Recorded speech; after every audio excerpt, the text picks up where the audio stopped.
Listo, ya se está grabando. Muy buenas noches, queridos estudiantes. Por favor, les voy a pedir que prendan sus camaritas, ¿ya? Vamos, chicos y chicas. Prendan camaritas. Milton, ¿cómo estás? Muy buenas noches. Querido Diego, buenas noches. Wendy. Wendy está con la webcam, dice, ¿cómo estás, Wendy? Buenas noches. Ayer no has pasado clases, Wendy. Querido Ricardo Quispe, prende tu cámara. Romer Enríquez, prende tu cámara. Estamos en la galería. Ricardo Quispe, ¿cómo estás? ¿Bien? Ya. Sí, bien, Querido, bien, licenciado. eso, muy buenas noches. Em, Jesús, ¿cómo estás? Buenas noches.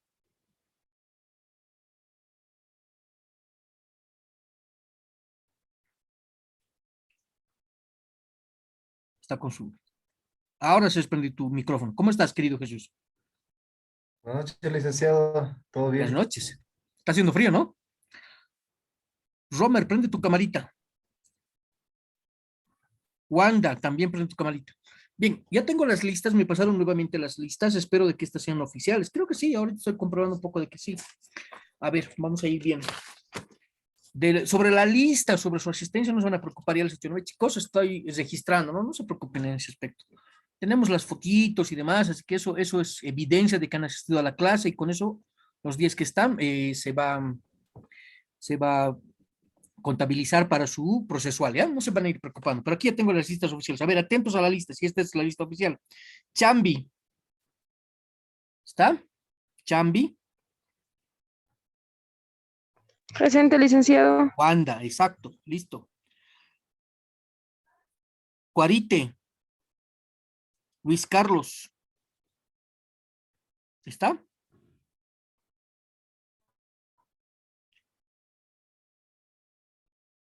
Ya, no hay que ver. Enríquez, bravo. Buenas noches, licenciado. Buenas noches. Gregorio, Buenas noches, licenciado. Presente. Emily, buenas noches, ¿cómo estás? Muy bien, gracias. Limachi, Javier, Presente, licenciado. dale. Pacheco, Diego, Buenas noches, licenciado, presente. dale, buenas noches. Quiñones, Milton, Presente, licenciado. muy bien. Felipe, entonces estamos bien.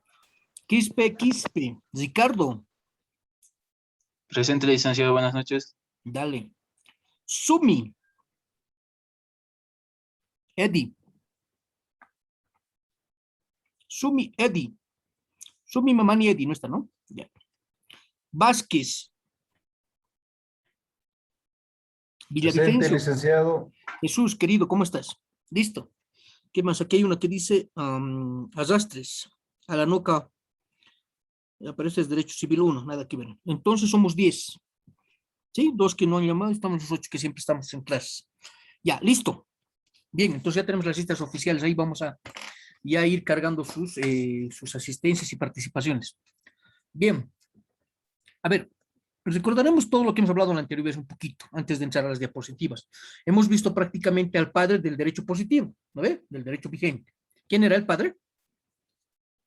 ¿Quién me da la respuesta? ¿Quién era el padre del derecho positivo? Del martes hemos hablado con él, de él, ¿no ve? ¿Se acuerdan? Hans Era Kelsen, ¿no ve? Sí. Hans Kelsen, hemos hablado de él, ¿no ve? Es muy importante de este autor prácticamente para la ciencia política y en especial para el derecho. ¿Por qué? Porque nos ha dejado un legado muy importante, ¿no ves? ¿Se acuerdan? ¿Cuál es el legado, ese legado importante? ¿Cuál sería? Primero dice él, ¿no? Que La él toma pirámide de Kensel. la pirámide de Kelsen, exacto. Él toma prácticamente lo que es la parte jurídica y lo eleva a lo más alto, ¿no ve? Eso hemos dicho, ¿no ve? Y hace a un lado todas aquellas las teorías sociológicas, ¿no ve? Hemos hablado también de este teórico sociólogo. ¿Quién era?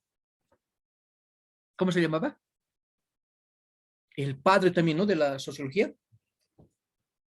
Además se ha contradecido, ¿no? Se ha dado cuenta de que el Estado tiene un fenómeno de mando, ¿no ve? Hemos explicado eso también.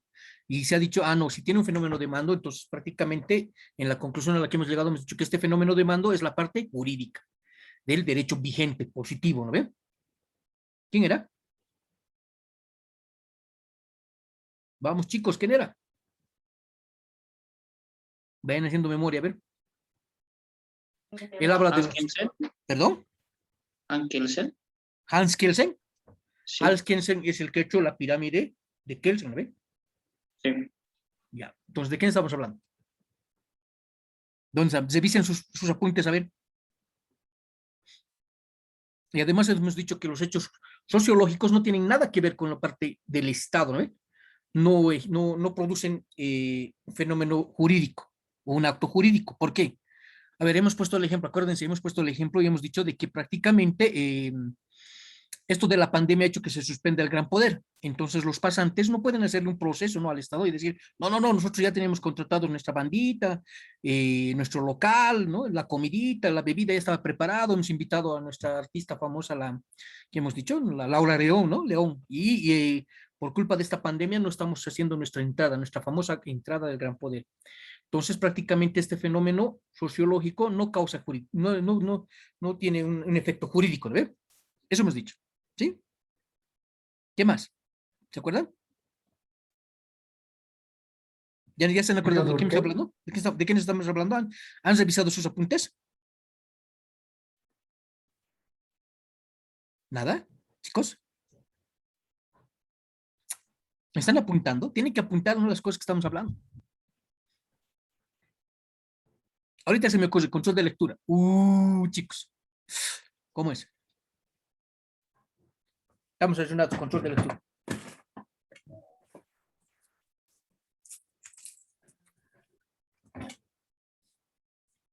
Ya. Hoy vamos a concluir prácticamente esta parte de...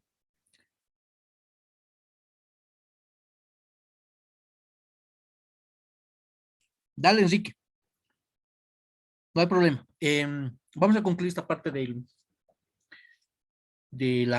tema Hans Kelsen, ¿no? Estado y derecho. Y vamos a ver un pequeño videíto más, como siempre, para que no sea solamente teoría y teoría. La próxima que entraríamos ya prácticamente a la unidad 3, también les voy a pasar un videíto. Este video va a ser un video resumen de todo lo que hemos ido hablando hasta la unidad 3. Hasta el comienzo de la unidad 3 vamos a hacer un video resumen. ¿Ya? Les voy a pasar también ese videito para que volvamos a recordar todo lo que hemos hablado desde la primera clase, ¿no? Desde la presentación hasta la unidad 3, que va a ser la próxima semana, el día martes. Entonces, ese videito es un poquito largo, pero es un video resumen de todo lo que hemos hablado. ¿Ya? Bien. Entonces voy a compartirles pantalla, ¿sí? Ya.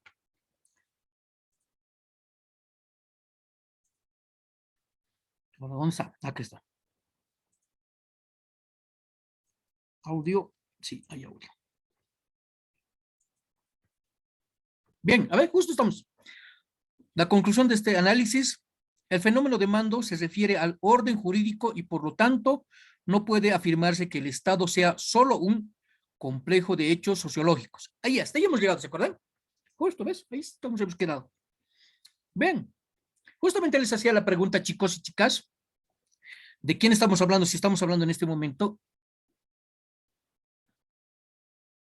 Ya.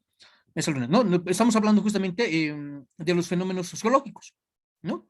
Que hemos dicho que era un fenómeno sociológico, toda manifestación de un pueblo, ¿no? Todo tipo de manifestación de un pueblo. Hemos dicho que era su cultura, sus costumbres, su forma de hablar, sus tradiciones, ¿no? Eso hemos dicho que es un fenómeno sociológico, ¿ya? Y aquí está el padre justamente de los fenómenos sociológicos.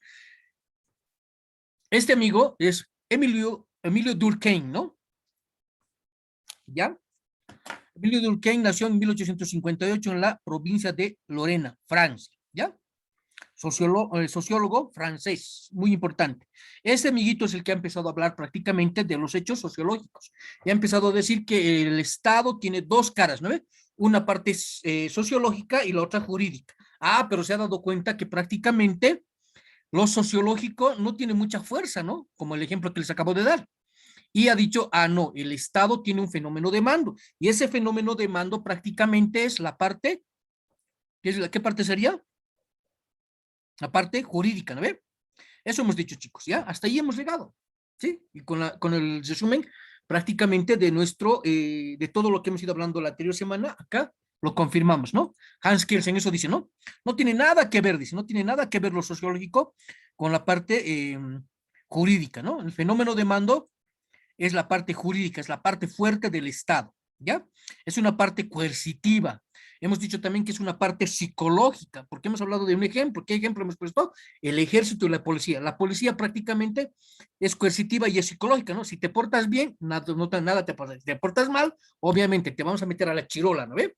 Es una parte psicológica. Al juez lo mismo, el juez justamente en su cabecita tiene ese poder psicológico cuando empieza a pensar y a razonar y dice, ahora, ¿qué sanción le voy a dar a este cuate que prácticamente ha cometido o ha incurrido en estos errores? Y el que está prácticamente en ese momento siendo sentenciado tiene que asumir ese error, ¿no? Es una parte psicológica, una parte de dominación del Estado, ¿sí? Eso nos está diciendo.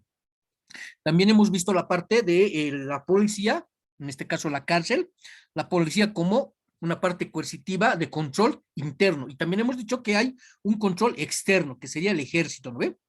De síntomas hemos hablado, ¿recuerdan?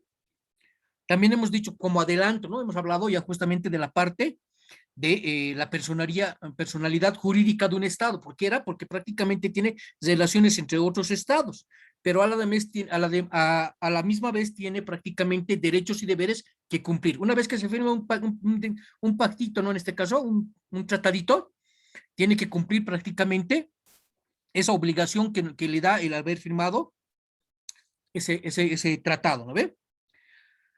Bien, esa es la parte de la personería jurídica. Esa parte de la personería jurídica prácticamente se la da cuando es libre y soberana, ¿no ve?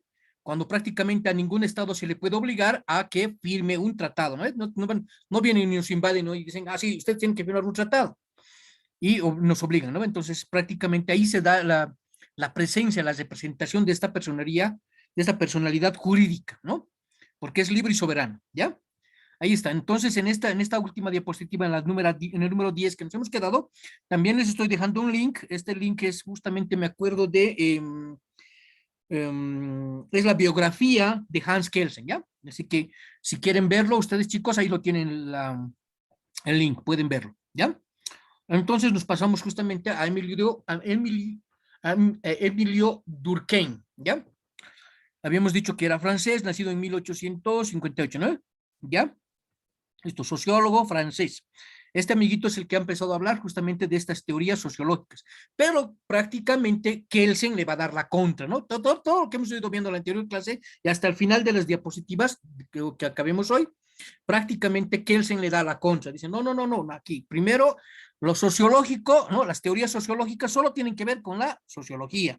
La teoría jurídica solamente es para estudiar la parte jurídica del Estado, ¿no? Y ahí está justamente este fenómeno de mando, ¿ya?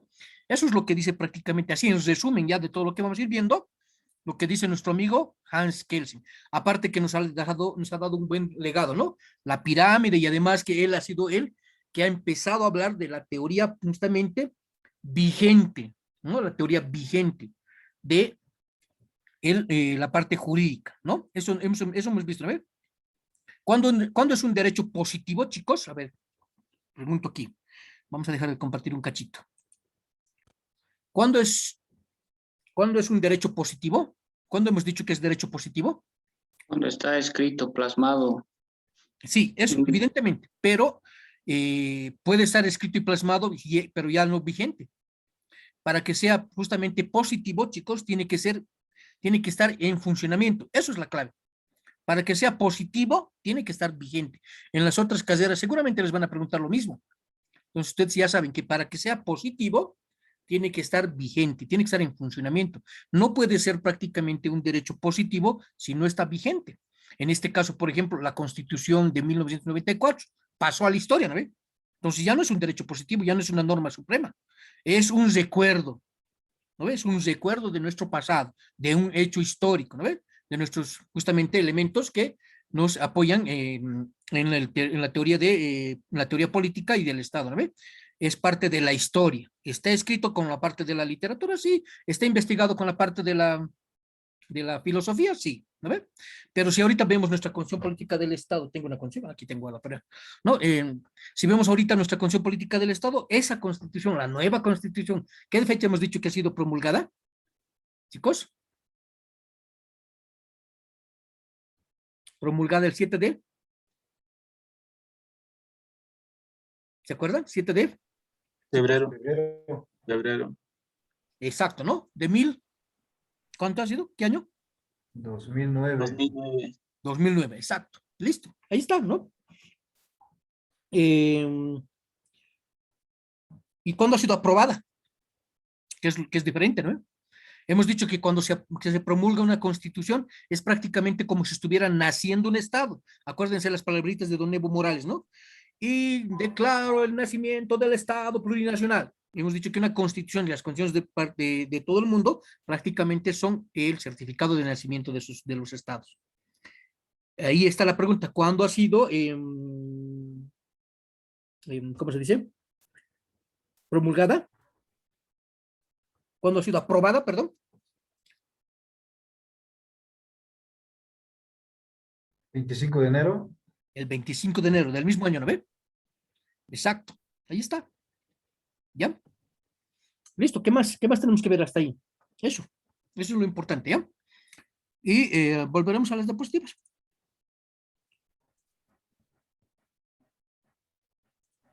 Ya, listo. Ahora sí avanzaremos, ganaremos tiempo para que podamos ver también ese videíto, ¿no? Tenemos clases hasta las 22:15, ¿no? Ah, sí, es 21, tenemos buen tiempo.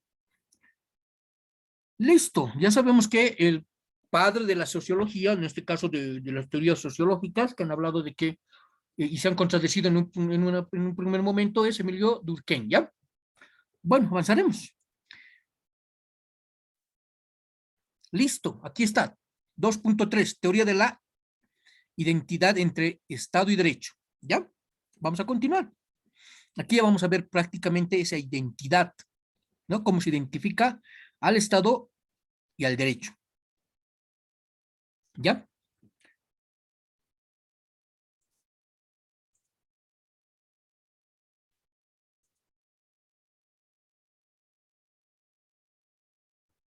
Teoría de la identidad entre Estado y derecho. Su expositor principal es Hans Kelsen, quien afirma que el Estado no es más que el sistema del orden jurídico vigente.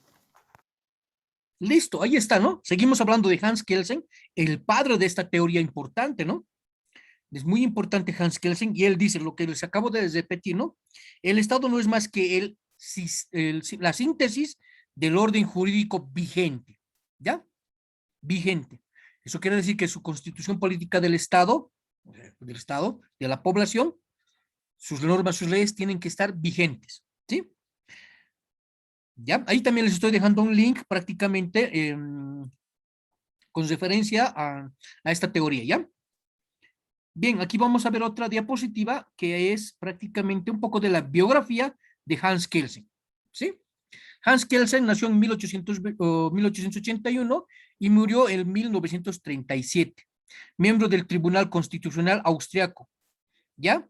Alzó su teoría pura del derecho, no se olviden eso, es padre de la teoría pura del derecho, ¿no? En el pilar del derecho positivo actual. Por eso les digo, ¿no? Para que sea un derecho positivo, tiene que ser vigente y actual. Constitución nueva, constitución promulgada, ¿no? El 7 de febrero del 2009, ¿no? Así, nuevita, vigente, actual, funcionando. Por eso tiene que ser teoría pura del derecho, pero tiene que ser la teoría positiva, tiene que estar vigente, ¿ya? Por eso es el padre de estas dos teorías, ¿ya? Bien, continuaremos. Iremos viendo. Hans Kelsen, ¿no? Vamos a seguir hablando de Hans Kelsen. Él funda sus teorías. Vamos a escuchar esto. Funda su afirmación en la observación a las doctrinas sociológicas del Estado, que hacen siempre referencia al orden jurídico al tratar de explicar el fenómeno de mando. Kelsen manifiesta que solo a la luz del derecho podemos delimitar lo estatal, que un hecho solo puede considerarse como estatal cuando se hace referencia al orden jurídico. Listo, ahí está, ¿no? Lo que hemos dicho, justamente Kelsen, para darle la contra a nuestro amigo Emile Durkheim, prácticamente lo que va a hacer es estudiar también sus teorías, ¿no? De Emile Durkheim, y le va a dar la contra y va a decir, no, aquí lo primero es, va a ser la metodología o el método sociológico, por un lado, estudia solamente a esas cosas sociológicas.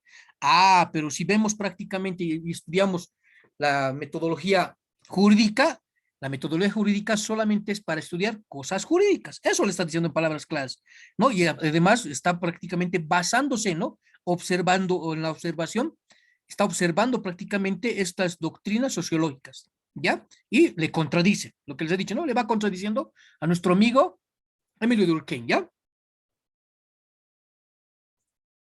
Listo. Aquí vemos prácticamente que Hans Kelsen afirma lo que acabo de decir, ¿no? Vamos a ver estas dos. La consecuencia es que el Estado únicamente puede ser conocido al tener un aspecto jurídico por el método jurídico y no por el método sociológico. El Estado se reduce a un sistema de normas, cristalizándose en el derecho positivo. El método jurídico es para conocer normas del mismo tipo, es decir, la realidad normativa del Estado. En tanto que, con el método sociológico, solo podremos conocer hechos sociológicos. Ejemplo, como consecuencia del hecho jurídico, se crean, modifican o extinguen derechos y obligaciones. Y ahí está, ¿no, chicos? Lo que les acabo de explicar. Con el método jurídico, solo normas jurídicas. Con el método sociológico, problemas sociológicos o hechos sociológicos. ¿Sí? ¿Qué hemos dicho que era un hecho sociológico, chicos? Pregunto al curso. ¿Qué hemos dicho que eran los métodos sociológicos? Acabo de explicarse hace 2 minutitos. ¿Qué hemos dicho que eran los hechos sociológicos? Todas las manifestaciones, ¿no ve? Culturales. Todas las manifestaciones culturales. En la anterior clase, el martes, habíamos puesto también como ejemplo la revolución, le llamamos revolución, de las pititas, ¿no ve? Esa era una manifestación.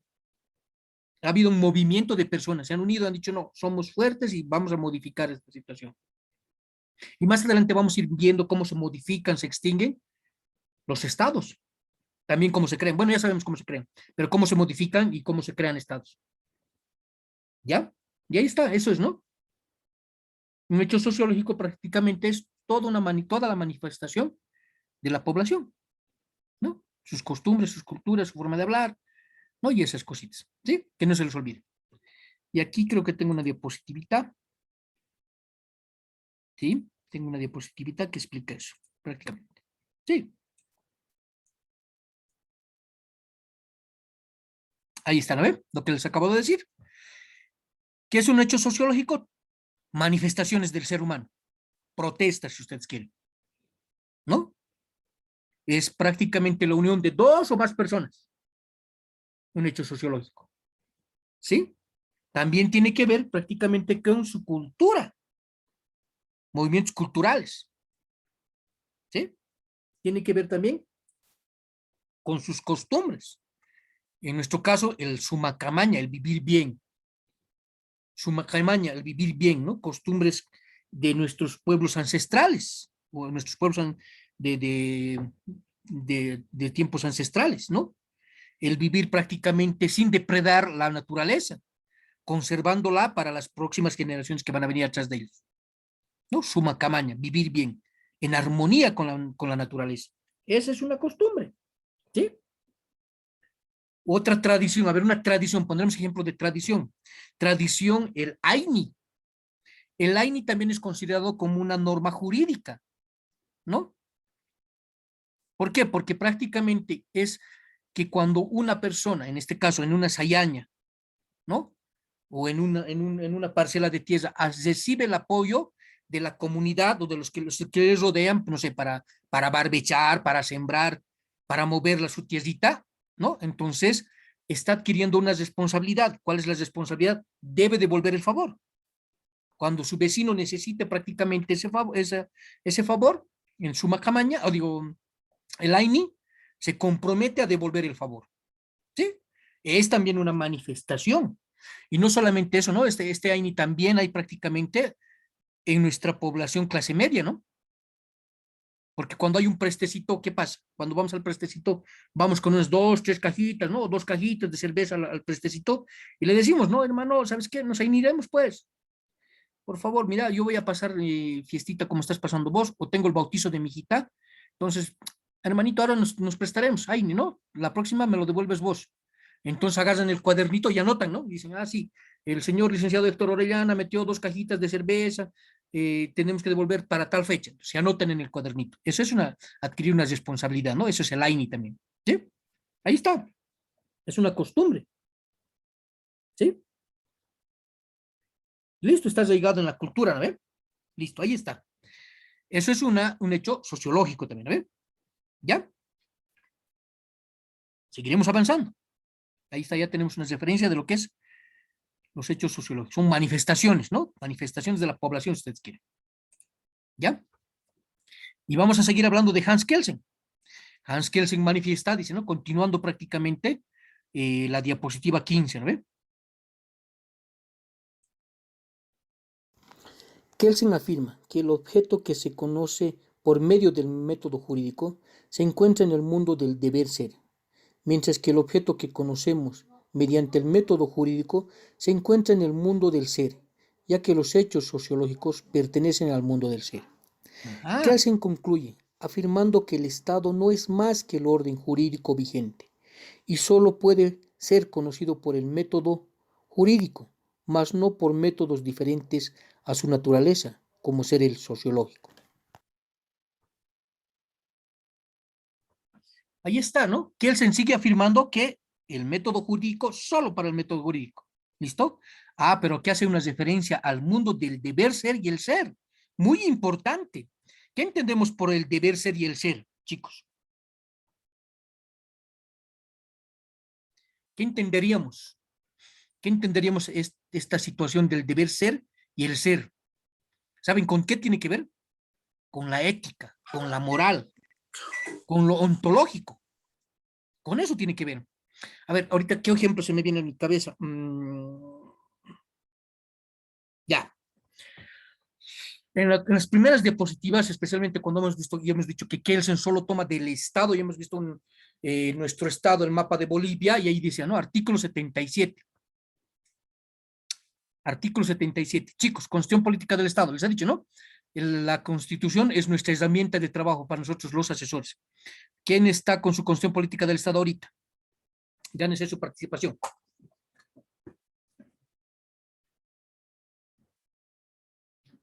Vamos, chicos. Sí, licenciado. Dale, Javier. ¿Qué dice el artículo 77? Analizaremos a ver. Artículo 77, capítulo 6, Educación, Interculturalidad y Derechos Culturales. Sección 1, Educación. Artículo 77. Ya. Primero, la educación constituye una función suprema y primera responsabilidad financiera del Estado, que tiene la obligación indeclinable de sostenerla, garantizarla y gestionarla. Numeral 2. El Estado y la sociedad tienen visión plena sobre el sistema educativo, que comprende la educación regular, la alternativa y especial. Ya, hasta ahí nomás. La educación... Querido Javier, está ahí nomás. ¿Qué dice el parágrafo 1? Suprema responsabilidad del Estado debe garantizar que los jóvenes estudiantes, los niños, estén pasando clases. Por eso ahorita se me ocurre este ejemplo y digo, no, el deber ser y el ser tiene que ver con la ética. El deber ser tiene que ver con la ética. El 2019 era ético que nuestro ministro, ¿qué se llamaba? No me acuerdo, haya suspendido las clases, las haya eliminado. No era ético. ¿No ven? Primero porque no estaba cumpliendo la norma suprema. No estaba cumpliendo la norma suprema.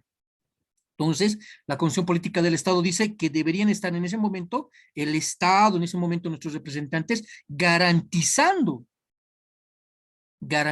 que los jóvenes estén en ese momento pasando clases. Por eso no era ético. ¿No? Y eso, si se dan cuenta, esto le puede causar un problema jurídico a nuestro ex ministro, porque no ha cumplido, no ha cumplido la Constitución Política del Estado, ¿no? Y no ha cumplido sus funciones. Ha eliminado, ha suspendido prácticamente, en ese momento, o lo ha clausurado el año escolar. Pero la Constitución Política del Estado dice, debe de garantizar. Por eso no era ético, ¿no? Los jóvenes ahí sin aprender, sin estudiar. Y además es un problema generacional, ¿no? Si se ponen a pensar, de generación, porque había niñitos que en ese año, el 2019, estaban entrando a primero de secundaria, primero básico, ¿no? Primero de básico, segundo básico, tercero, cuarto, quinto, sexto de primaria, después ya secundaria, ¿no? Es un problema generacional. Se han perjudicado varios niños en ese tiempo, el 2019. No era ético, ¿ya? Por eso el deber ser tiene que ver con lo jurídico. Y el ser tiene que ver con lo sociológico, ¿no? El ser tiene que ver con lo sociológico. Porque mi persona quiere, pues, bailar en el gran poder. Porque es mi costumbre, es mi tradición bailar. ¿Ya? Eso es lo que nos está diciendo Hans Kelsen en esa partecita. Tiene que ver con el deber ser y con el ser. Tiene que ver con lo ético, con lo moral. No era ético que los jóvenes en ese momento estén sin pasar clase. ¿Sí? Ese ejemplo se me viene ahorita a la cabeza. ¿Ya? Ahí está. ¿Algún otro ejemplo de ustedes, chicos? ¿Quién me da otro ejemplo?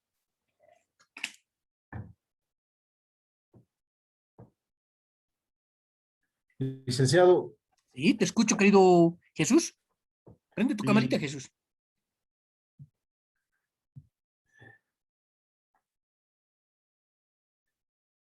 lo Dale, te que escucho, querido.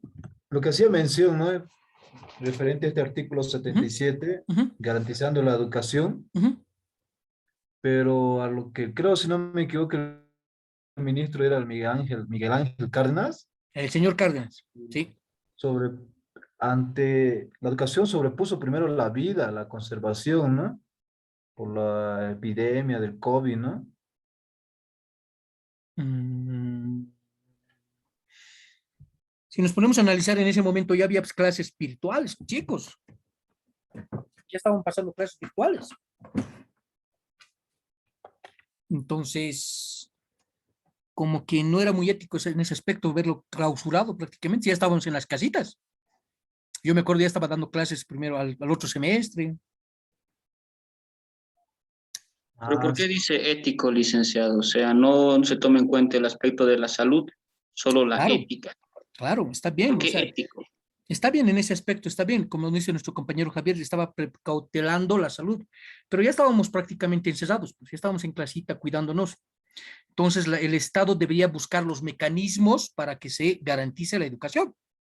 Y ese era un buen mecanismo, prácticamente la educación virtual, lo que estamos haciendo ahorita. Nosotros estamos prácticamente precautelando nuestra salud, pasando las clases desde nuestras casitas o desde donde estemos, digamos, ¿no? Pero estamos pasando clases, ahí está. ¿Qué les parece?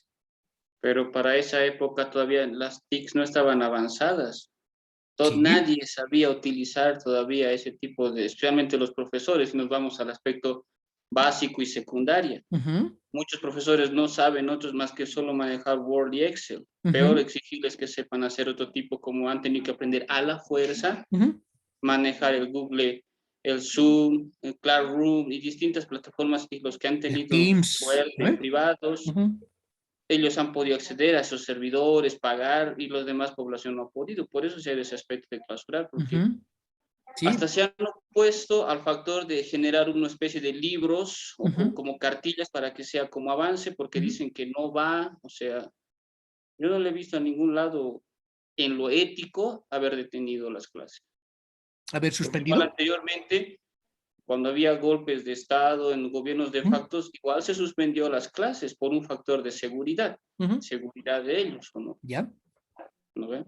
Sí, pero si nos vamos a la norma, chicos, siempre les he dicho, ¿no? Lo principal es que veamos nuestra norma. Nuestra norma, ¿qué nos dice? Es la primera responsabilidad del Estado. Entonces, en ese aspecto, aunque no había sido ético, no sé, lo que ustedes quieran, aceptamos lo que es la posición de ustedes, lo que tendrían que haber hecho es prácticamente buscar mecanismos para garantizar la educación. A eso me voy. Ya, como tú dices, hacer cartillas, prepararlos a los docentes, mandarles libros a sus casas, a los chicos, o sea, pero estaba ahí, ¿no? La Constitución nos dice en que es la primera responsabilidad suprema del Estado, garantizar la educación. Pero la educación es manejada por el magisterio y su sindicato, ellos se oponen a todo, Claro, sí, tienes razón. absolutamente a todo. Sí, tienes O razón en ese sea, aspecto, querido Diego. Pero no se puede hacer algo, implementar, no más que una ley, es una imposición, tendría que ser, pero siempre se dice pues, que ahí tienen que está. entrar las partes. Ahí está, buscar los mecanismos, ¿no? Había que buscar los mecanismos. Eso nos dice la Constitución. O sea, nosotros tenemos que basarnos en eso. Eso es lo que el anterior les ha dicho, ¿verdad? Claro, Y pero basarnos en un lo que nos dice gobierno la Constitución. masista siempre busca, como ellos siempre dicen su política, ¿no? Ujú, Hablar con los sectores sociales o ujú, movimientos sociales, ujú, con ellos, como dicen, socializar o cualquier otra de esas cosas, ¿no? ¿Por ujú, qué no es válido entonces? ujú. Eh, si nos ponemos desde un punto político, si empezamos a hacer un análisis desde el punto político, nunca vamos a llegar a una conclusión. Eso es lo que les digo. Tenemos que hacer a un lado nuestras poleras políticas y nuestros colores políticos. Y aquí tenemos que hacer análisis científico. Y nuestra base, nuestro instrumento, ya saben, ¿no? La Constitución Política del Estado está encima de todas las opiniones, normas y demás, ¿no? Entonces, nosotros tenemos que basarnos en la Constitución Política del Estado. Esto les digo, ¿por qué? Porque ustedes van a ser abogados, ¿no? Y les decía en un principio, esto de que haya suspendido a las clases, las haya clausurado, al señor ex ministro le puede causar un problema jurídico. Si se dan cuenta en este momento ahorita, alguien se le puede ocurrir decir, no, pero aquí dice la Constitución Política del Estado, Estito dice, ¿qué hacemos? Ya, le presentaremos procesos. ¿Se dan cuenta? A eso me voy yo, digamos, para el punto del punto de asesores, que vamos a ser asesores, digamos nosotros. Ahí tendremos que ver una solución, ¿no? Como asesores. Ya, pero ahí está bien, está listo. Este es un pequeño ejemplito. ¿Ya? Seguiremos, continuaremos.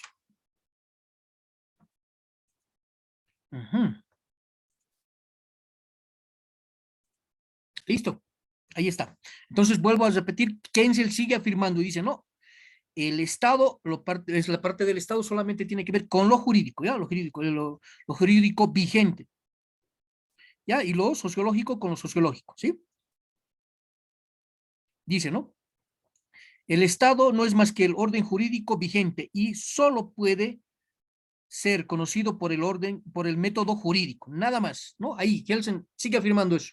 Le sigue dando la contra, digamos, a nuestro compañero Emilio Durkheim, ¿ya? Listo, continuaremos. 2.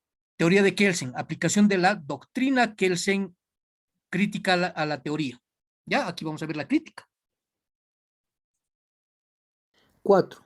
Teoría de Kelsen, aplicación de la doctrina de Kelsen, crítica a la teoría. Kelsen deriva su sistema de la ciencia política en la teoría del conocimiento de Kant. Según él, Kant dice que el conocimiento deriva de dos ingredientes. Ahí está. El conocimiento deriva de dos ingredientes según Kant. ¿Ya? Ahora vamos a ver quién era Kant. Aquí tenemos esta laminita. La teoría de Kant, dice, ¿no? Nació el 22 de abril de 1724 y muere en Evidence el 12 de febrero de 1804, ¿ya? Filósofo alemán. Era prácticamente uno de los de la Ilustración. ¿Qué era la Ilustración, chicos? ¿Tienen conocimiento? ¿Quién me da una respuestita? ¿Qué era la Ilustración? Tenemos que saber, ¿eh? Nelly, ¿qué era la Ilustración?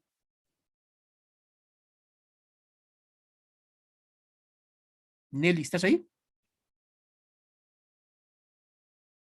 Nelly. Nada, Nelly, ¿nos escuchas? Sí, sí, le escuché, licenciado. Dale, hija, ¿qué era prácticamente, o qué te imaginas que es la Ilustración para vos? Mm,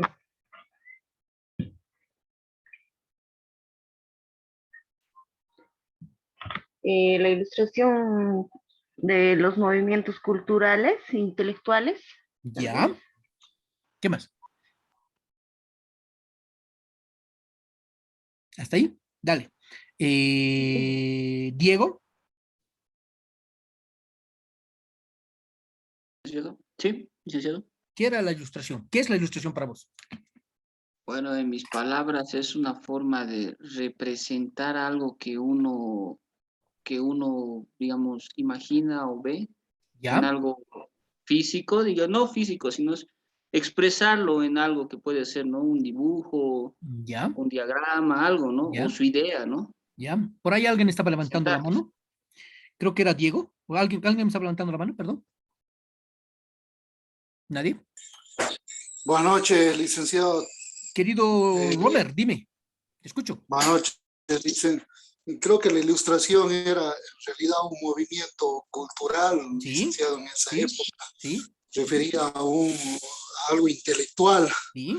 Eh, bueno, en realidad era algo que en ese momento tenía gran influencia, ¿no? En aspectos Ujú, científicos, sí, políticos, sociales, económicos para su época. sí, sí.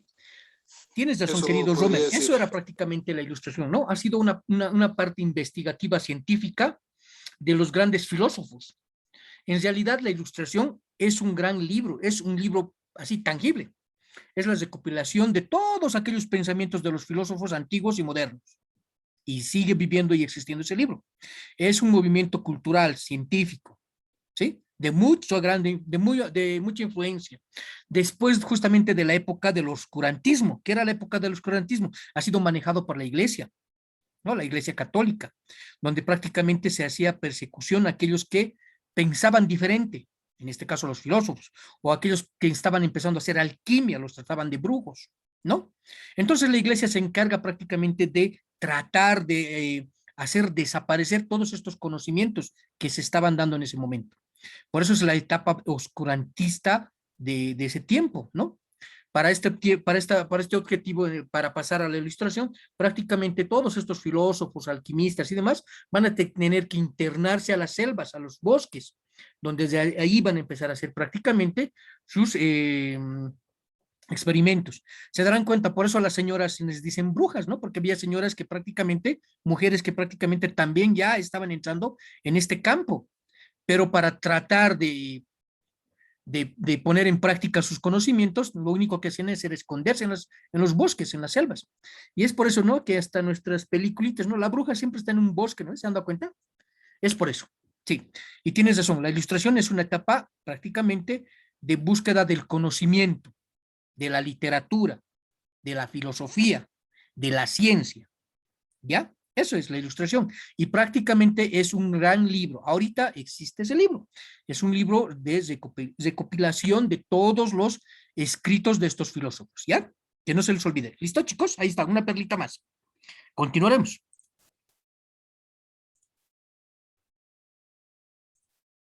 Listo, ahí está, ¿no? Estamos hablando entonces de Kant, ¿ya? Un filósofo alemán de la época de la Ilustración. Listo, ahí está, ¿no? Nuestro amigo Kant. Continuaremos. Entonces habíamos dicho que prácticamente había dos elementos, inciso A e inciso B. Vamos a escuchar esto. Inciso A. La forma, consistente en los criterios y formas mentales de espacio y tiempo, y en las llamadas categorías. Inciso B. Materia, constituida por los datos que se presentan a nuestros conocimientos a través de los sentidos en forma confusa y desordenada. Y entonces el sujeto cognoscente ordena esa avalancha de datos sensibles por medio de las formas mentales de espacio y tiempo y de las categorías causa y efecto. Ahí está, ¿no? Justamente nos está diciendo el inciso A, en las formas mentales, es lo que les había dicho, ¿no? Prácticamente la parte psicológica que tiene que ver con el poder de este estado, ¿sí?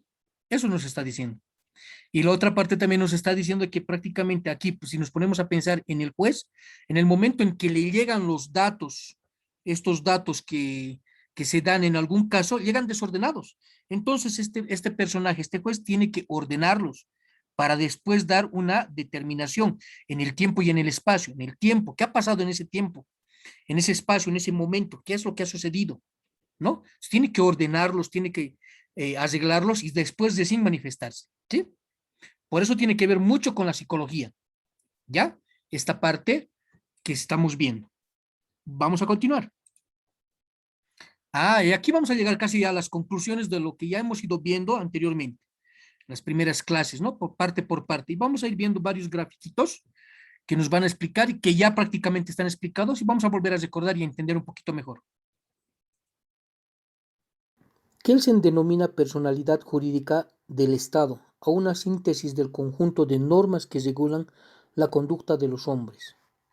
Cuando esa síntesis abarca la totalidad del orden jurídico, surge la personalidad del Estado. Entonces, para Kelsen, el Estado es la personificación metafórica del orden jurídico positivo. Kelsen indica que en el Estado hay un poder efectivo que se manifiesta en diversos hechos, como las cárceles o el ejército. Solo cuando se relacionan estas cosas con el orden jurídico, adquiere una significación estatal. La cárcel como fuerza represiva del Estado, el ejército como fuerza de la que se vale el Estado para sostener su soberanía. Y ahí está, ¿no? Lo que prácticamente ya hemos visto en las anteriores clases. ¿En qué momento, y hace rato también les he explicado, en qué momento, aquí les hago la pregunta a ustedes ahora, ¿no? ¿En qué momento se manifiesta esa personería jurídica del Estado, chicos? ¿Qué hemos dicho? ¿En qué momento? ¿Quién me da esa respuestita?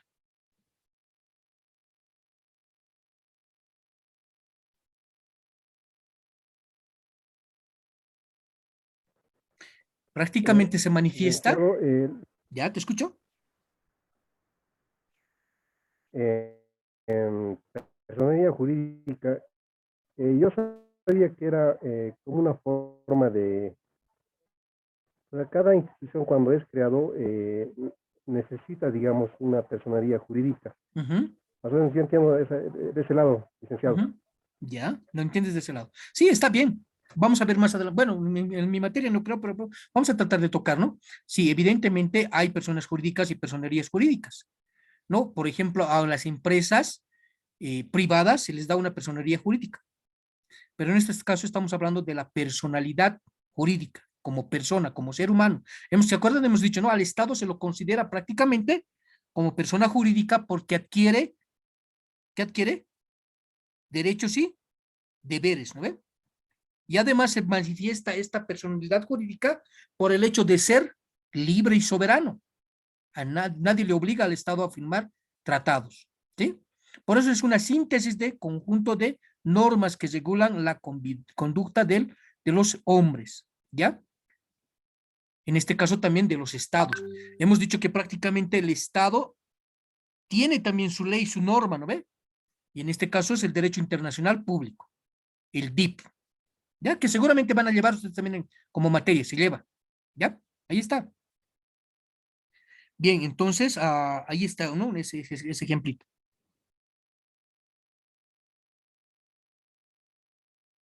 Y aquí está, el Estado, entonces veremos esto, ¿no? Kelsen indica que en el Estado hay un poder efectivo que se manifiesta, esto es muy importante, en diversos hechos, como la cárcel o el ejército. Este poder, ¿no? Que prácticamente nuestros hermanos sociólogos habían dado cuenta que el Estado tiene, se manifiesta, se impone psicológicas, físicamente, con la representación de la cárcel, en este caso la policía, ¿sí? Hemos dicho que la policía en este caso es prácticamente la que cuida de que no haya revoluciones internas o revueltas internas. También nos cuida de que no nos asalten, ¿no ve? Y demás. Está encargado de esa situación. Y el ejército prácticamente también está encargado de que no quebranten nuestra soberanía, ¿sí? De eso se encarga. Ahí se manifiesta este poder del Estado en estos dos entes estatales, ¿sí? ¿Ya? Bien, entonces aquí veremos, a ver, no sé si me ocurre preguntarles, si ustedes saben cuándo se ha fundado por primera vez o cuándo se ha dado la fundación de la policía. ¿Alguien me dice?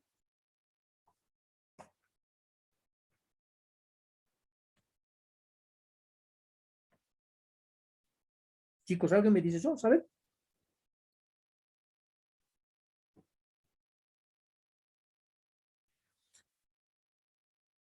A ver, déjame compartir. Hola chicos, ¿están ahí? Todos están con camaritas apagadas.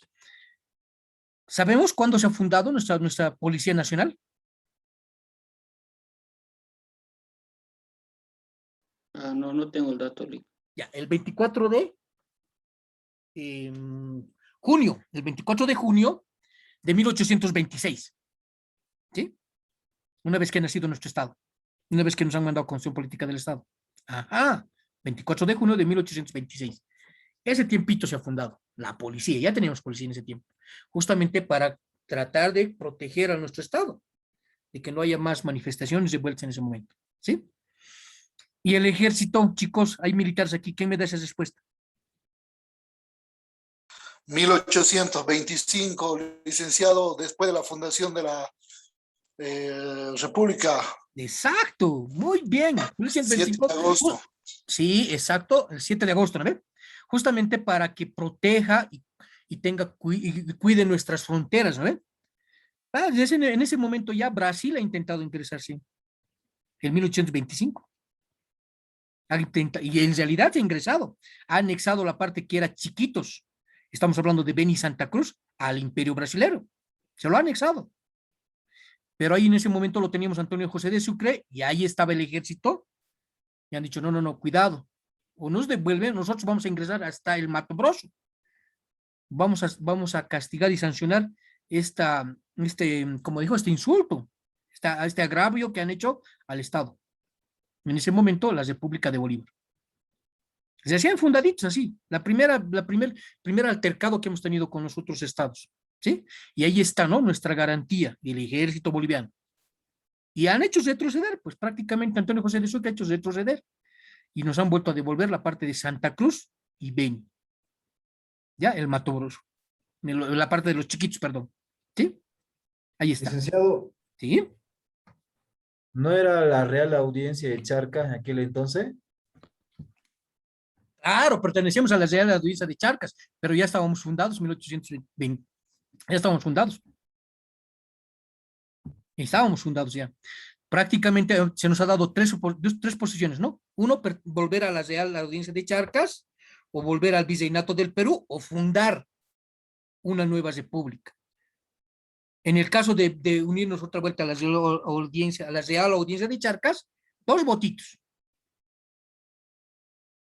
2 votitos.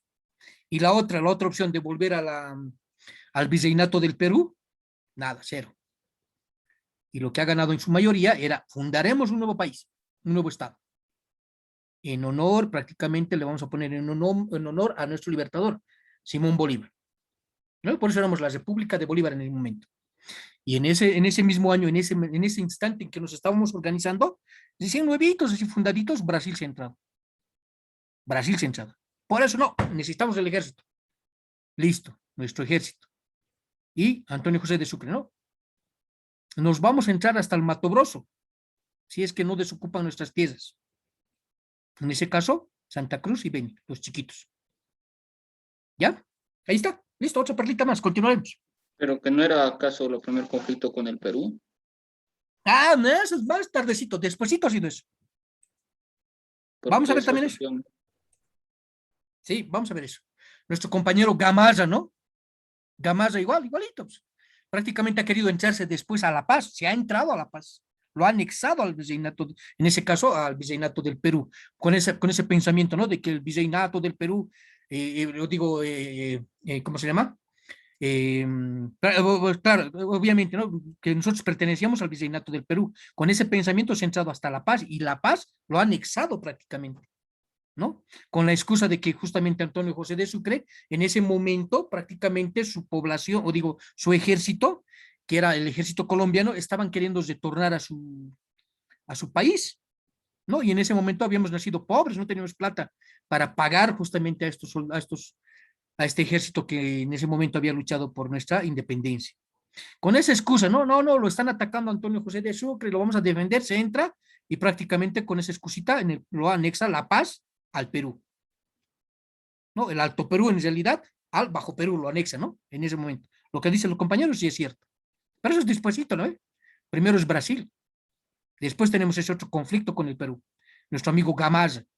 Capísimo el peruanito ese.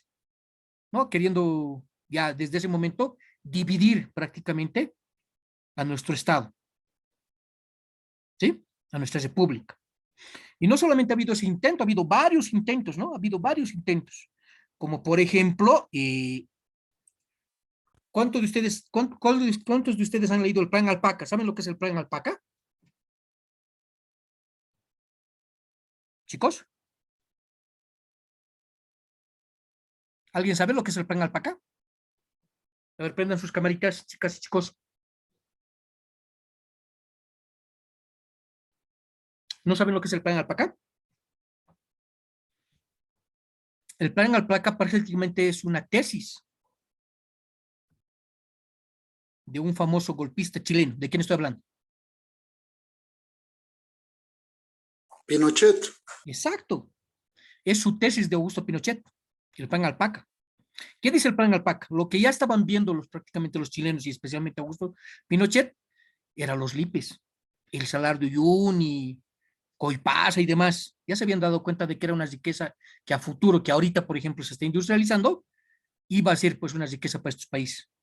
Entonces, prácticamente lo que ha hecho Pinochet es eso, ¿no? Eso es lo que ha hecho. Ha tratado de hacer una tesis, pero le ha puesto simplemente el nombre de alpaca porque nos han tratado diferente. Nos han dicho, estos llamas bolivianos no se van a dar cuenta que nos vamos a ingresar a su país y nos vamos a agarrar todo su litio. ¿Qué era la intención? Entrarse sin meter una sola bala a Bolivia. Penetrar justamente al ejército, penetrar a los medios de comunicación, a la policía, y desde ahí empezar a manipular para que haya una guerra civil entre collitas y cambitas. Ingresar gente, licenciado, chilena, ajá, para infiltrar dentro de las diferentes instituciones del Estado. Y de esa manera poder realizar inteligencia y, bueno, a veces desestabilizar al país, ¿no? Exacto. De diferentes lugares. Exacto. Ese era el Plan Alpaca. Le han puesto camufladito Plan Alpaca porque nos ha dicho ya, pues, llamas bolivianos no se van a dar cuenta, ¿no? Y uno de esos trataditos era que se ingrese de Chile a Bolivia o de Chile a Bolivia o de Bolivia a Chile solamente presentando carnet, cosa de que haya esa libertad, esa facilidad, ¿no? Esa era la intención. Y aparte, este Plan Alpaca, si se dan cuenta, el 2006 ha habido ya ese problema, ¿no? Queriendo dividir a Bolivia. La media luna. Hasta el mapita ya tenía el Pinochet. O sea, eso no es invento de los amiguitos cruceños que en aquella vez han querido dividir a nuestro país. No, ni siquiera lo han pensado ellos. En el Plan Alpaca, en su libro de Augusto Pinochet, en su tesis, está el mapa dividido ya, cómo iba a ser Bolivia, la parte de Santa Cruz y demás, ¿no? Y la parte de La Paz y demás a este otro lado, totalmente dividido, la media luna. Ahí está el Plan Alpaca. Ya, les invito a que lo lean. Búsquenlo, está en el internet, está ahí el libro, los periódicos, el Plan Alpaca, léanlo. Ahí tenemos también un héroe, uno que le ha denunciado prácticamente y le ha hecho el primer proceso a nuestro amigo ya que ha pasado al reino de las carnes frías, también golpista del mismo año, 1971. ¿De quién estoy hablando? Hugo Banzer Suárez. El abrazo de Charaña, acuérdense de eso. El oscuro abrazo de Charaña dentro de un vagón. Prácticamente nuestro amigo Hugo Banzer Suárez pretendía ya en ese momento darle. Por eso se han dado el abrazo entre militares, entre golpistas. ¿Ya? No, el abrazo de Charaña, pero ha sido otra cosa que han mostrado, no ha sido un plan entre ellos, ¿no? Sí, pero por eso, lean el Plan Alpaca, y ahí se van a dar cuenta. Es una cesión de tierras de costa a cambio de dar tierra boliviana, ¿no? Sí era. Ajá. Pero... Sí, pero como les digo, eso era una tesis, ¿no? Prácticamente nuestro amigo Hugo Banzer Suárez no era, pues no sabía, estaba haciendo manipular. Obviamente en el tratadito, sí, vamos a ceder tierra a nosotros, territorio, y nos van a dar salida al mar. ¿Pero por qué era el abrazo de Charaña? A ver.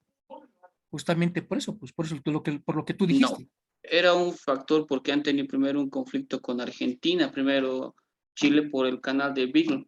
Ya. Y efectivamente de eso, esa vez han comprado todos armamentos porque el plan de la Argentina era primero tomar el sur chileno y efectivamente Chile quería tomar el norte argentino, pero para evitar eso, para tener un aliado, por eso ha habido ese suceso de que ha habido, en vez de perder tanto territorio Chile con Argentina, prefería tener un aliado. Por eso ha sucedido eso. Está bien, está aceptable tu aporte, pero lee el plan Alpaca y ahí te vas a dar cuenta todo lo que tú estás diciendo que había sido una tesis. Ya había estado escrito por nuestro amigo Augusto Pinochet, ¿no? Pero Ya eso había es estado como el plan Majestic, o sea, no Ujú. tiene sentido, ¿no? Ya. Está bien, acepto tu aporte, pero te vuelvo a invitar y léelo el plan Alpaca. Lean, chicos, lean el plan Alpaca. Ahí nos vamos a dar cuenta de que prácticamente desde que hemos nacido ya teníamos conflictos con los otros países. Por eso la policía y el ejército, ¿no? Y esos son los dos entes principales que prácticamente nos cuidan, exigen, y especialmente protegen nuestra soberanía. Ya, les invito, lean el plan Alpaca. ¿Sí? Listo, continuaremos. ¿Dónde me he quedado? Aquí. Listo. ¿Qué más tenemos que ver? Ah, ya hemos dicho la parte de la soberanía, hemos dicho prácticamente la policía, ya sabemos cuándo se ha fundado, el ejército también, y listo. Y aquí hay algunas laminitas, ¿no? Listo, aquí hay unas laminitas que prácticamente en la primera clase ya lo hemos usado, ¿no? Hemos visto que los estados tienen relaciones entre estados porque son considerados como personas jurídicas, que adquieren responsabilidades, que adquieren derechos y obligaciones, ¿no? Listo, ahí está. Y aquí hay otra laminita también, que nos está prácticamente resumiendo lo que ya les he explicado, ¿no? Habíamos dicho que prácticamente esta persona jurídica se manifiesta justamente cuando es soberano, libre, ¿sí? Eso nos dice esta laminita. Aquí dice, no, pero dice que sea personalidad jurídica surge en el momento en el que el Estado es soberano e independiente. Ahí está, ¿no? Lo que hemos dicho, ¿no? Soberano, como soberanía y como independientes, ¿podemos firmar tratados? Sí, podemos firmar, pero nadie nos puede obligar, ¿no ven? Listo, aquí hay otra laminita que nos dice que prácticamente es una parte psicológica también, ¿no? El Estado nos ataca psicológicamente, ¿no? Si prácticamente, ese poder psicológico, ¿no? Si prácticamente no obedecemos la ley, la norma, lo que nos espera, ahí están, ¿no? Los barrotitos, ¿no? Ahí están los barrotitos.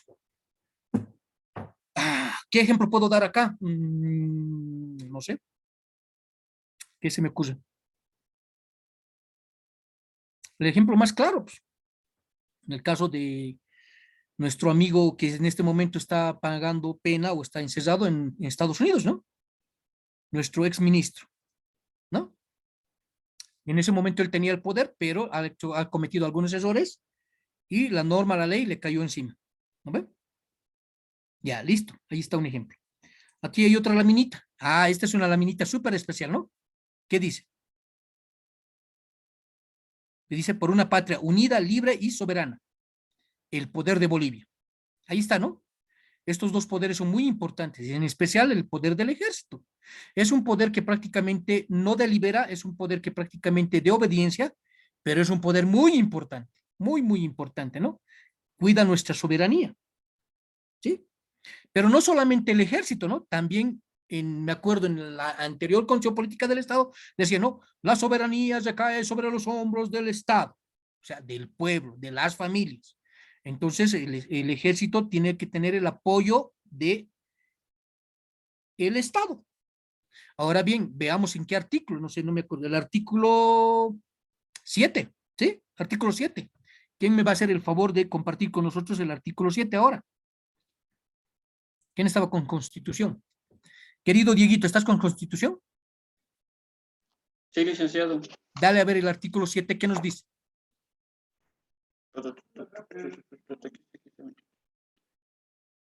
Capítulo segundo, principios, valores y fines del Estado. Ya, Artículo dale. 7. La soberanía reside en el pueblo boliviano, se ejerce de forma directa y delegada. De ella emanan por delegación las funciones y atribuciones de los órganos del poder público. Es inalienable e imprescriptible. Prescriptible. Ahí está, ¿no? Entonces, lo mismo que nos está diciendo la laminita, no solamente el ejército está encargado de nuestra soberanía, ¿no? De cuidar nuestra soberanía, también el Estado. Y además, no prescribe, ¿no? El tiempo en que le viva nuestro Estado, cuando ya veamos prácticamente en qué momento se extinguen y en realidad se extinguen los estados, ahí vamos a ver, ¿no? Pero esto es imprescriptible. Esta soberanía se cae sobre el Estado, la población y el ejército, ¿sí? Estos dos poderes importantes, ¿ya? Ahí está. Vamos a continuar. ¿Qué hora es? Para que no, creo que no vamos a alcanzar a ver nuestro videito. Uy, creo que veamos el videito más. ¿Dónde estamos? Aquí. Listo, continuaremos, ganaremos tiempito, ¿no? Ya nos falta poquito. Continuamos, lámina 26.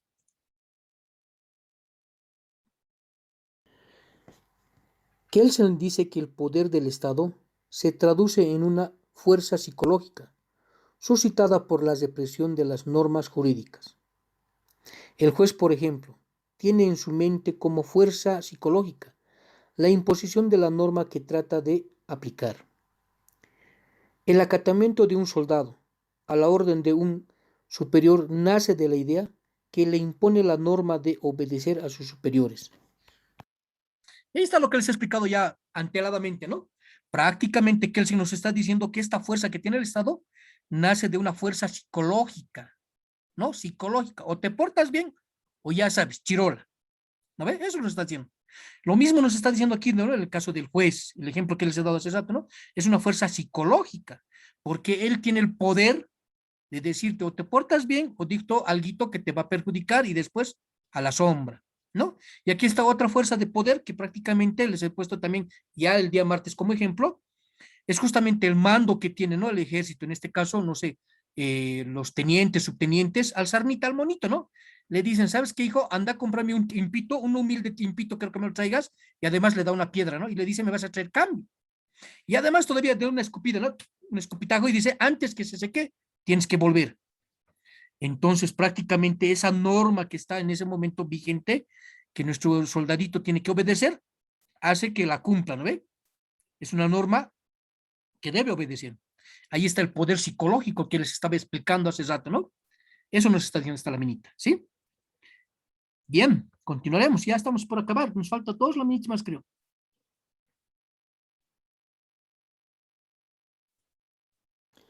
Se dice que el Estado es el soporte, el creador del derecho. Kelsen dice, para que exista norma jurídica, es preciso que haya una instancia de imposición. Listo, ahí está, ¿no? En resumen eso, ¿no? Eso prácticamente, para que haya un soporte del derecho, tiene que haber el Estado. Si no hay Estado, no hay derecho. Eso nos está diciendo en esta parte de Kelsen, ¿sí?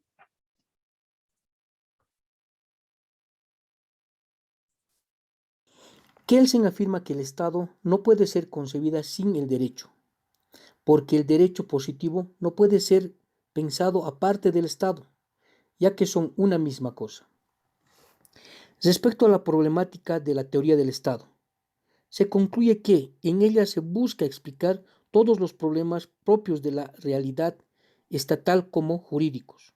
Ahí está, ¿no? No estudia problemas sociológicos, deja también aparte toda disquisición política. Ahí está, ¿no? Confirmamos lo que nos dice Kelsen, ¿no? Que no puede haber el derecho, no se puede estudiar al derecho fuera del Estado ni al Estado fuera del derecho. Es una misma cosa, es lo mismo, ¿sí? Eso nos está diciendo. Y que el derecho, en este caso, el Estado, no estudia cosas sociológicas. Deja a un lado esas cosas sociológicas, manifestaciones culturales del Estado, de la misma población, como nuestra gran entrada del gran poder, las alacitas y demás, y solo se dedica a la parte jurídica. Y nos está diciendo que esta parte sociológica tiene que ver solo con lo sociológico, ¿sí? Eso nos está diciendo. Y vámonos por último, conclusión. Ya, listo. Para Kelsen, todos los temas en torno al Estado son temas que se refieren a la validez y vigencia del orden jurídico positivo. Así dice que el territorio es la esfera espacial de validez del orden jurídico positivo. La población es la esfera personal de validez del mismo orden jurídico positivo. La soberanía es la cualidad del orden jurídico de ser supremo y total. Los orígenes del Estado son la producción del derecho. Finalmente afirma que este orden jurídico también puede denominarse voluntad del Estado. Y listo, conclusión, ahí está, ¿no? Con la última partecita, voluntad del Estado. Obviamente, el Estado es la población y tiene que cumplir todas estas cositas que nos está haciendo Kelsen, ¿sí? Y es voluntad del Estado. La parte jurídica positiva. La parte jurídica de la población, positivo. Todo tiene que ver con lo positivo. También tiene que ver con lo supremo, lo total de lo supremo, ¿no? Y eso nos está diciendo, listo, ahí hemos acabado, chicos. Sencillo. Ahí está. ¿Ya? Hemos concluido prácticamente esta unidad 2 con esa conclusión. ¿Sí? Listo.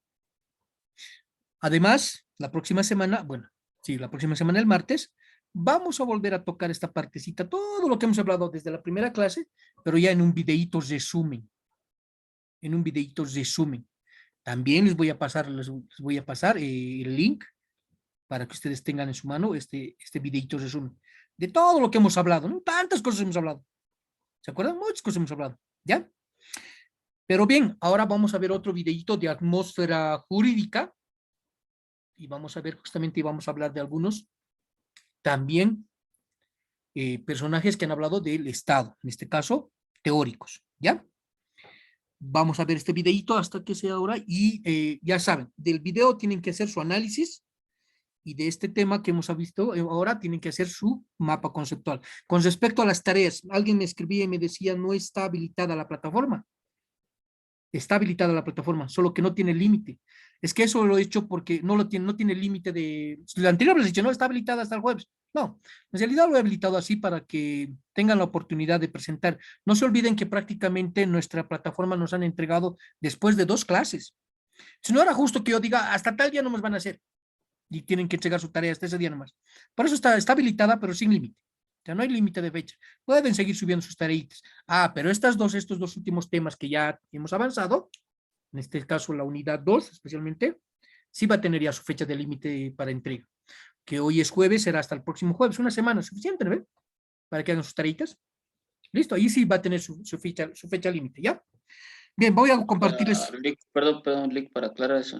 Dime, O Dieguito. sea, igual que en la anterior materia, o sea, tema acabado, hay que hacer un mapa conceptual, un resumen y subir a la plataforma así de cada Claro, unidad, eso es su independientemente tareita. aparte de los trabajos que nos han dado. Sí, eso es su tareita, ustedes. Ya. Ya eso es su Sí, tareita. es que la verdad yo creo que también ninguno de mis compañeros sabe subir del tema 1. Obviamente.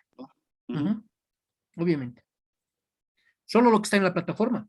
Solo lo que les he pedido en la plataforma. Ahí, nada más. Por ejemplo, la parte del concepto de teoría política, no les he dicho que hagan nada. La otra parte también, que es la parte histórica, tampoco les he pedido que hagan. Sino ya desde donde hemos empezado la unidad 1, eso y el videíto que hemos visto, ¿no ve? La guerra del fuego. Igual, el videíto de fuego es un análisis, ¿no ve? Y el otro es un mapita conceptual. Ahorita igual vamos a ver, ya hemos terminado esta unidad 2, igual, ¿no? De esta unidad 2, su mapita conceptual y del videíto, su análisis, ¿ya? Así nomás. Ya, voy a compartirles pantalla. Denme un momentito. Antes que nos gane el tiempo, si no, no vamos a poder ver. ¿Dónde está el video? Ahora no me acuerdo. Este es, aquí está, ¿ves? Audio, sí. Ya, ¿me van a confirmar si ven bien, chicos, por favor?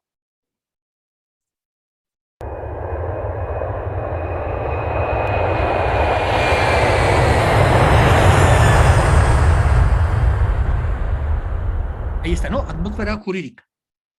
Hola, ¿cómo están todos? Y bienvenidos a su canal Atmósfera Jurídica. En este video iniciaremos con la clase número 1 del curso de Teoría del Estado. Así que comencemos. Hoy estudiaremos el origen del Estado.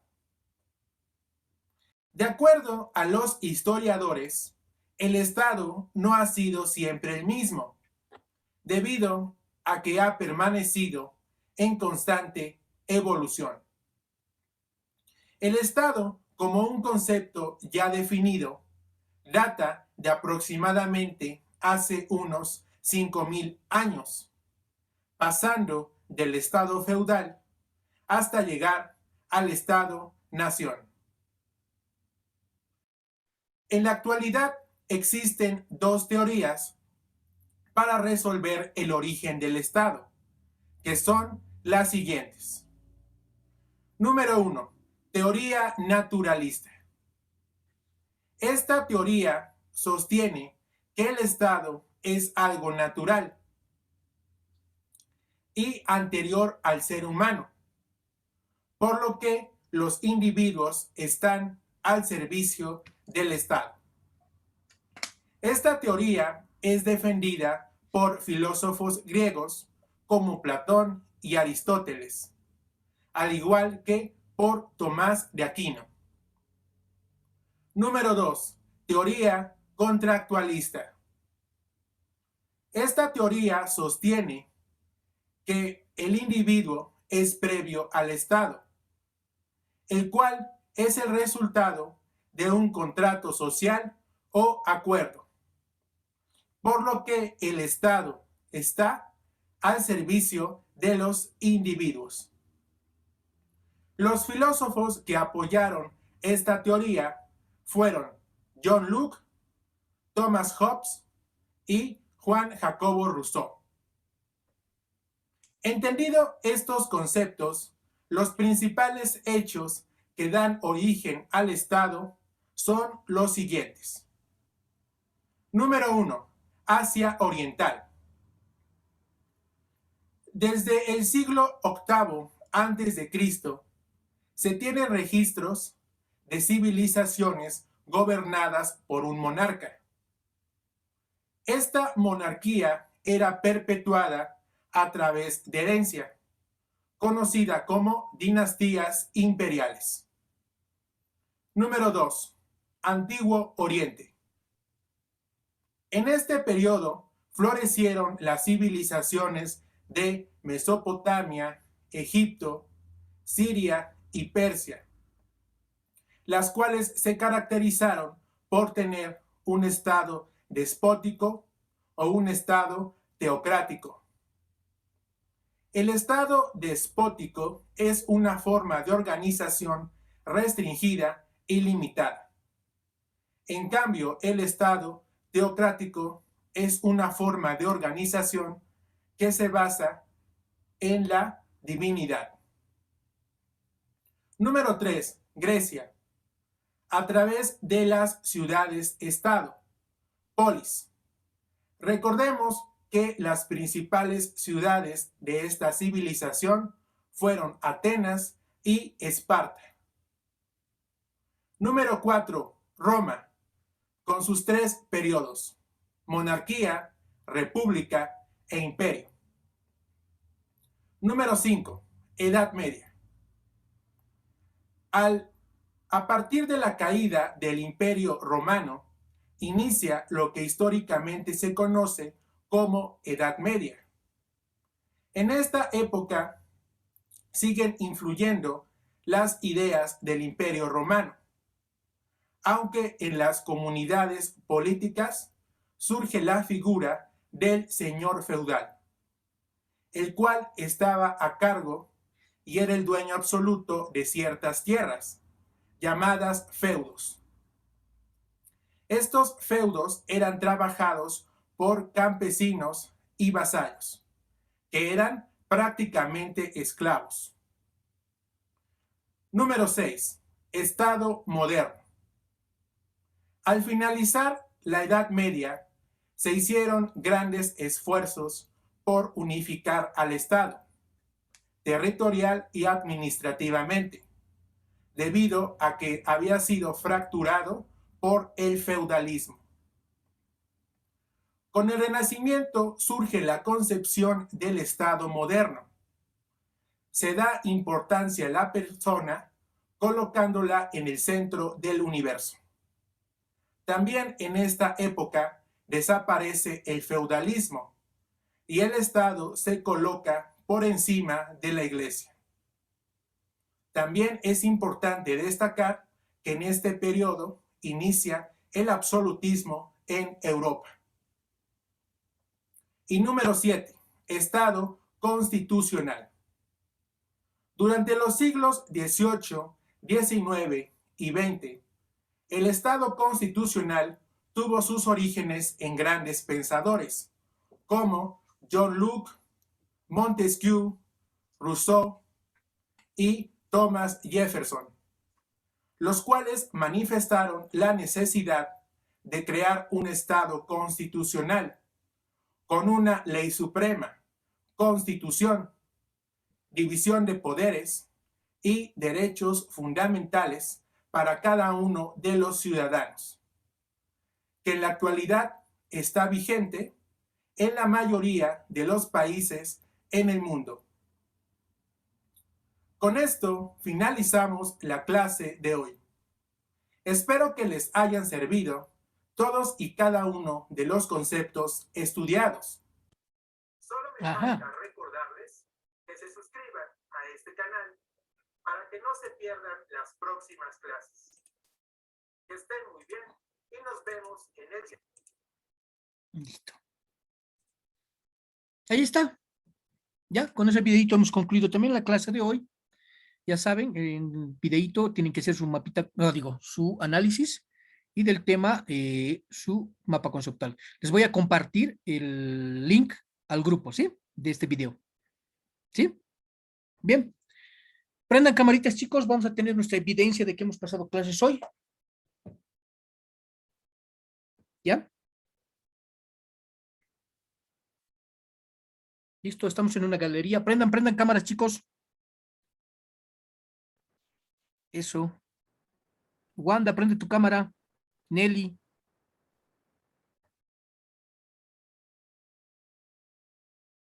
Eso. Wanda, prende tu cámara. Ya. Ah, la luz está muy fuerte.